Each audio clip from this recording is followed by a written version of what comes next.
Hello friends, welcome to the Warrior series of ABM. In Warrior series, as you know, we are covering case studies and MCQs, PYQs, all the previous year questions, numericals, objective questions, various things. Today I'll be covering some objective questions also and numericals also. In fact, I would suggest follow the complete Warrior series for all the subjects. Okay, not only ABM, BFM, ABFM, BRBL, everything follow. Because all the previous year questions, you can't get the questions anywhere else.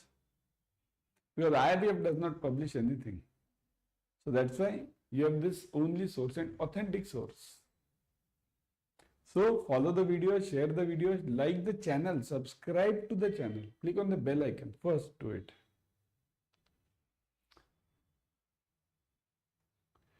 Today I'll be covering, as I told you, some numericals, some objective questions. Basically a mix, okay? And watch it till the end, everyone, kindly note. Because till the end you'll get a lot of things about module A, roughly module A mainly. Choose the desirable properties of an estimator from the following options. Desirable properties of an estimator, okay, of an estimator. So what is an estimator? This is a chapter of estimation in your book, module A, estimation. So this estimator means it's a tool or it's a pivot, you can call it. It's used.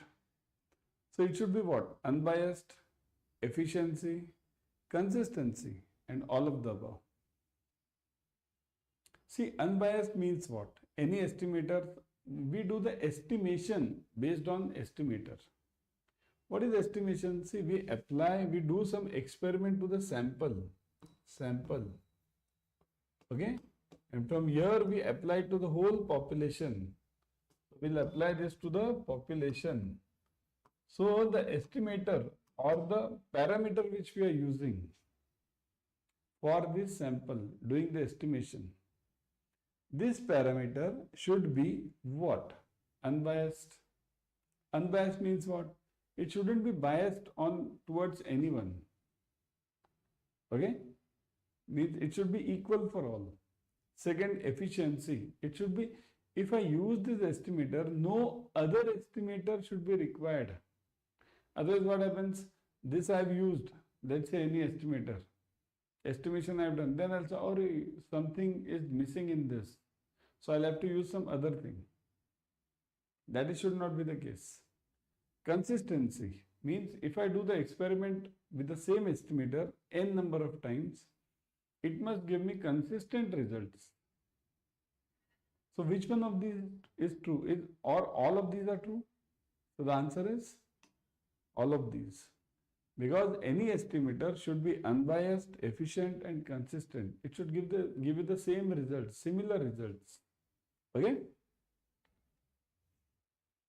Read the following statement and choose the correct option. Correct option, huh? You want the correct option. Statement 1.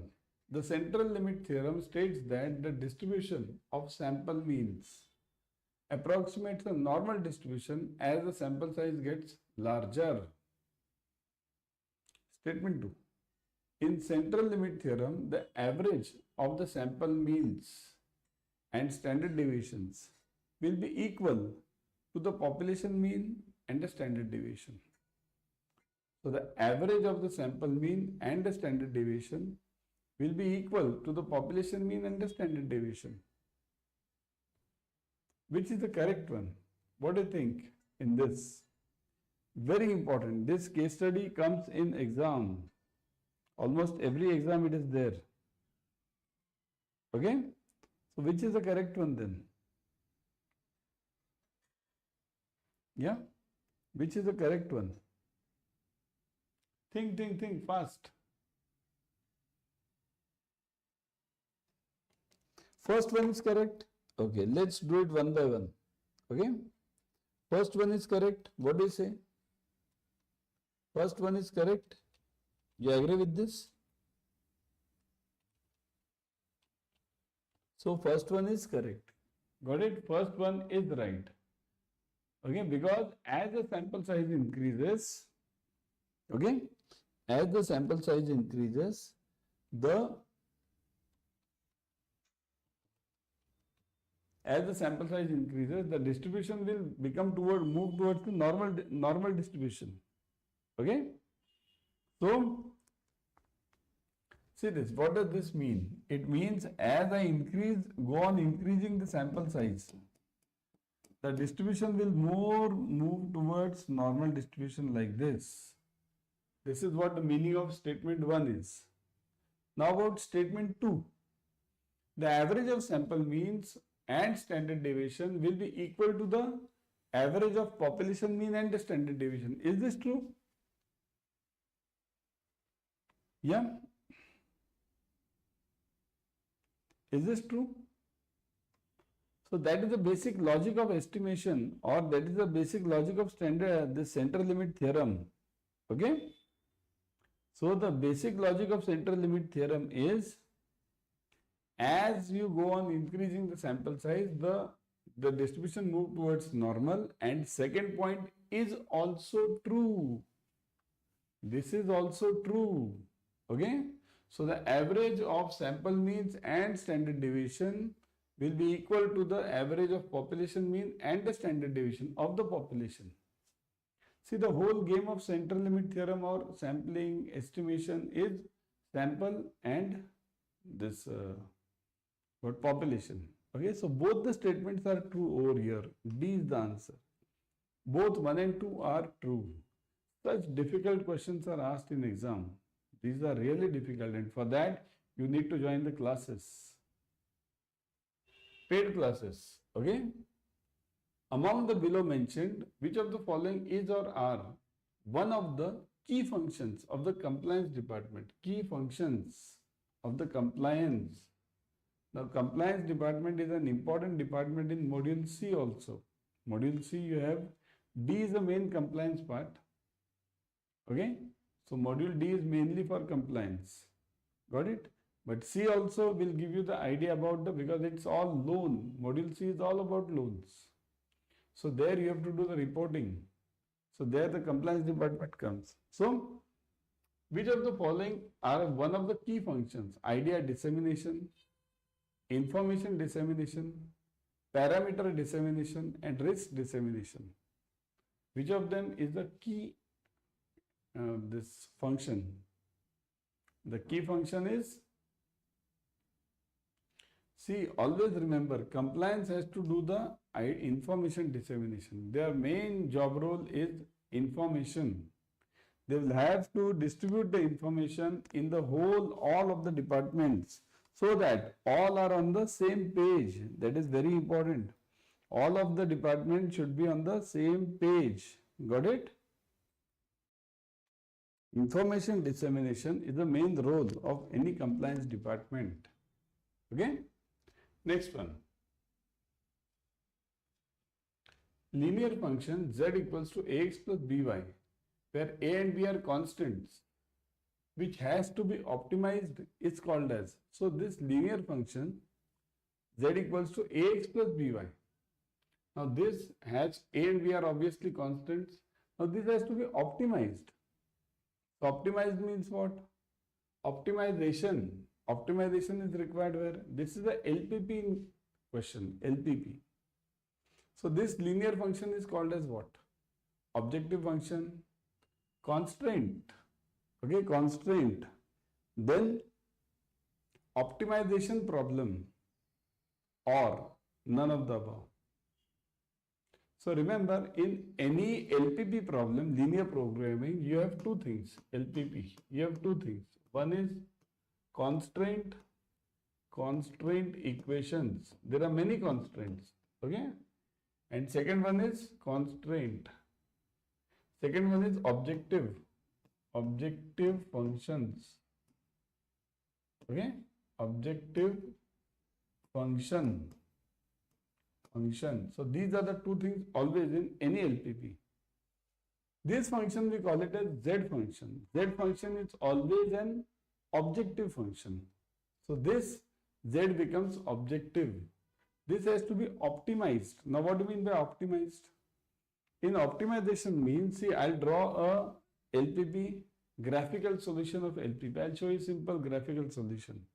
Suppose if this is my feasible area, we call it feasible area. If this is my feasible area, then what have I to do? I have to move this Z function from here to here to here, all the points. All the points I'll have to move this Z function. And whenever I move this Z function, and if I am asked in the question whether I have to maximize or minimize, if I am asked to maximize, then wherever I'll get the maximum answer, that will be my solution. If I have been told to minimize, wherever I am getting the minimum answer, that will be my optimum solution. So optimization means actually moving this Z function. This Z function, I'll draw it like this. This Z function on here, then on here, and on here. All the 3 points you have to move this. And this is called as objective function. Okay? These are the constraints. You have to move your Z function across all the constraints. Okay? Got it? So this is objective function. Which of the following method is applicable to any problem that can be formulated in terms of linear objective function subject to a set of linear constraints? So which method is useful to solve any of the LPP problem? This is related to LPP, linear programming, LPP. Okay? So which method is useful in all the any LPP problem? Firstly, for that you need to understand two methods. There are two methods in LPP. One is graphical,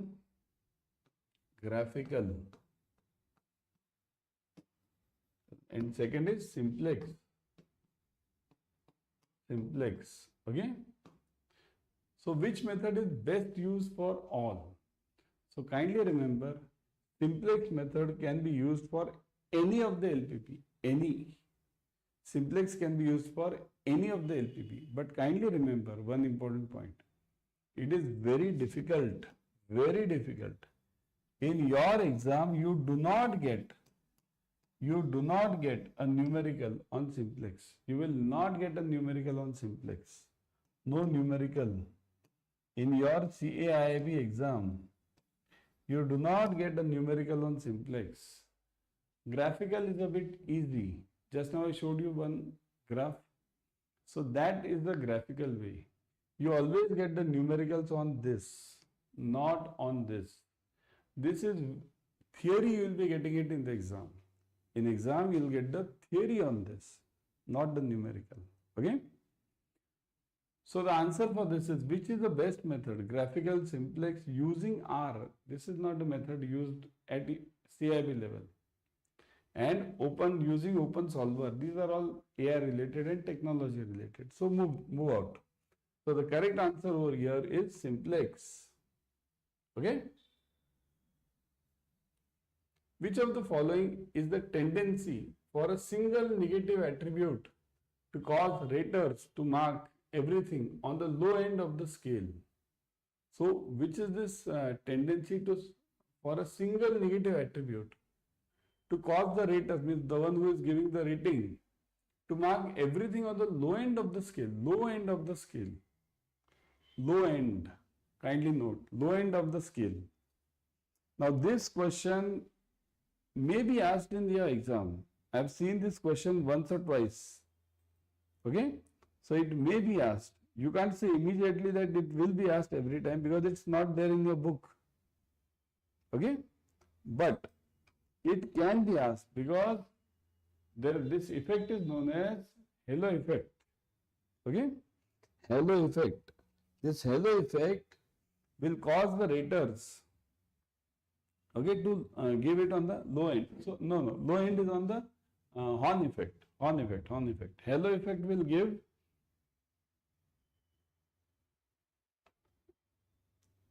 halo effect is not, halo effect is related to something else. It is horn effect.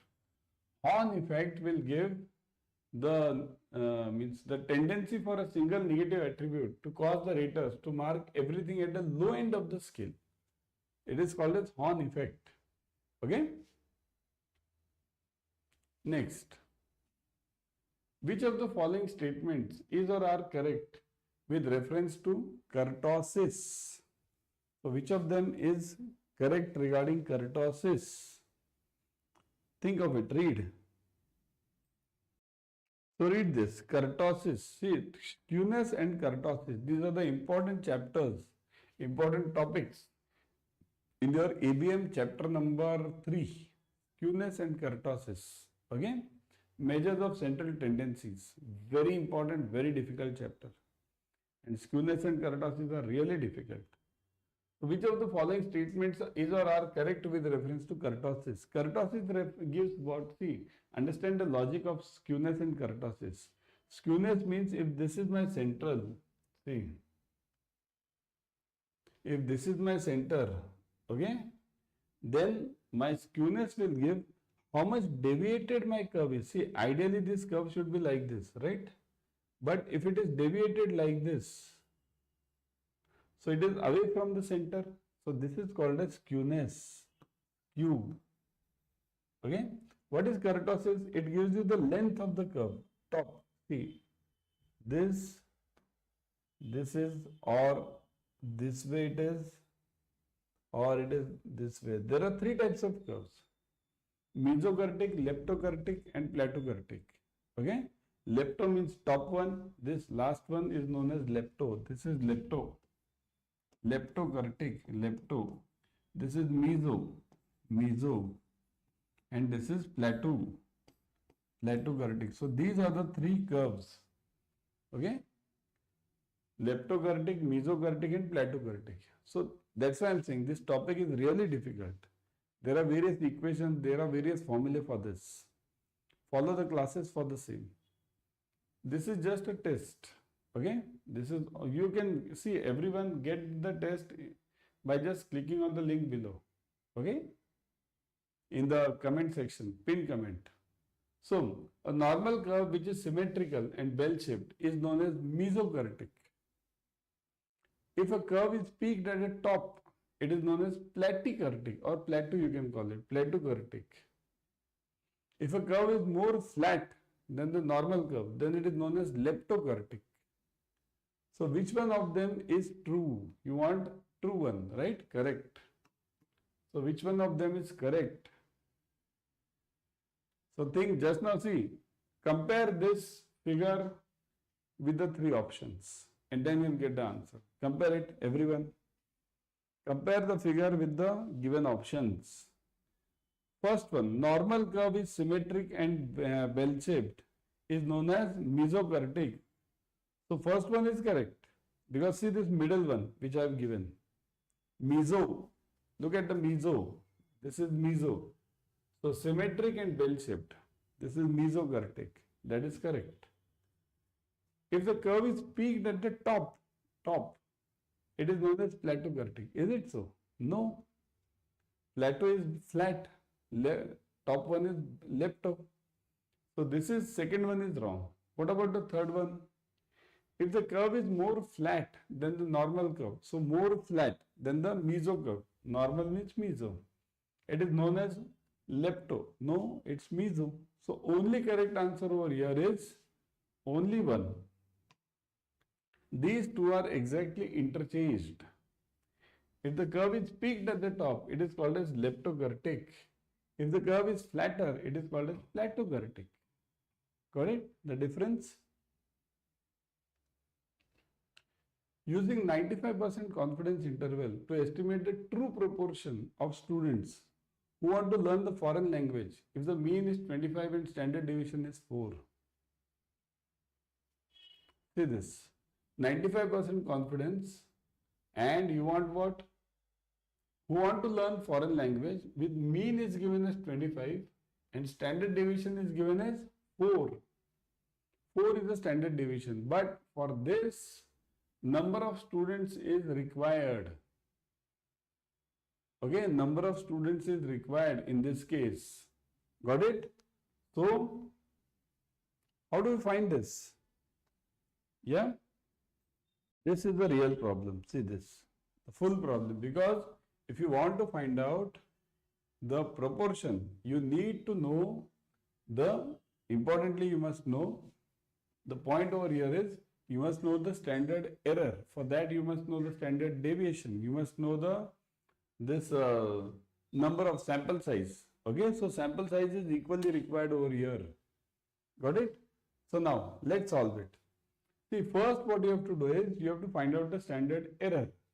For finding the standard error, what you should do? What is the formula for standard error? See, standard error, this is a binomial problem. Because either the students want to learn or they don't want to learn. For binomial, the standard error formula equals to standard error, okay, equals to root of PQ upon N, PQ upon N. So that is equal to what? PQ upon N. Solve this. P is what? P is those who want to learn. So how many are there? 58 of the sample want to learn. 58 want to learn.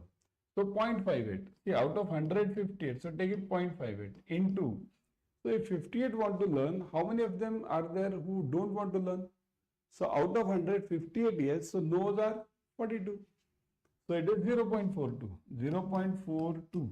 The whole upon N. What is N? 100. Sample size. Say this. 100 student sample size. So solve this now. When you solve this, what will you get? Do it everyone. 0.58 into 0.42. Okay, 0.58 into 0.42 into 0.42 upon 100. So if you do this, I am getting this as 0.5 final figure. 0.5 I am getting it. Are you getting the same? Let me check it again because these are difficult problems. 58 into what? 0.42 divided by 100. So 0.002436. 0.002436 and square root of this. So square root of 0.002436. So that is equal to square root of 0.002436. So I am getting it 0.049. So roughly 0.05. That's what? Correct. So it's always required to cross check. So it is 0.05, not 0.5. 0.5. So this is my standard error. Now what do I want? I want 95% confidence. When I want 95% confidence, it means 2 standard error. This means 2 standard error. Okay, 2 standard error means what? 2 into 0.05. So 2 into 0.05 means 2 into 0.05. So that is equal to 5 to the 10. So 0.1. So these 2 standard error, I'll do addition and subtraction to the mean. So what is the mean? Mean is given as those who, see this, the true proportion want to learn foreign language with, if the mean is 25, this is 25 mean. So what will I do? 25, very difficult one, plus or minus 0.1. So there you will get the answer as 24.9 if I do the minus. And if I do the plus, then 25.1. So this becomes your answer. And see, this D is the option. 24.9 and 25.1. Difficult one. Okay?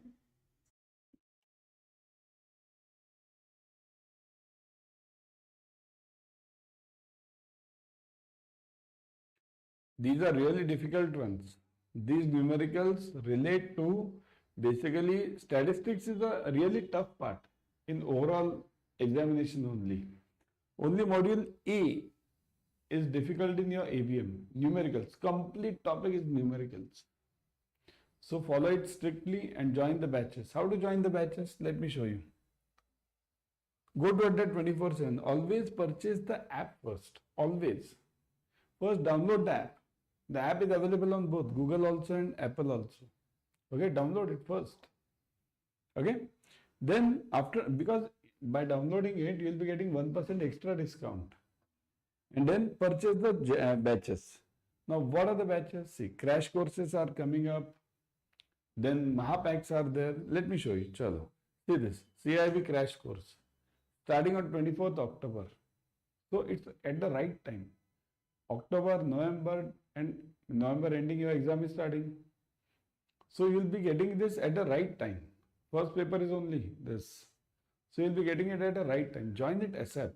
I'll be conducting this ABM batch. Okay. All the numericals will be covered. Module A, C. Okay, join it ASAP. Plus important theory. Here you'll be getting mock test, e-books, online live classes, everything. And discount offer, look at this discount offer. Click on buy now. Put the code Y432. Y432. Enter. 79% discount plus 1% extra through the app. So 80% discount. And if you purchase the Mahapack, see, CIB Mahapack is one of the best Mahapacks for you. Double validity offer right now. You buy for 6 months, you get it for 12 months. Buy for 12 months, you get it for 24 months. Plus 15 plus batches, you get it in this. Plus formula bank, plus question bank, physical, directly at your home, delivered. Plus mock test, e-books, those are already there. Discount is same. Discount, see, discount plus this double validity plus all these what I told you. But for that, code is very important. Code is Y432. Never forget this Y432 code. Okay, Y432. Okay, this is 79% plus 1% plus double validity plus 15 plus batches. So everything is plus. Join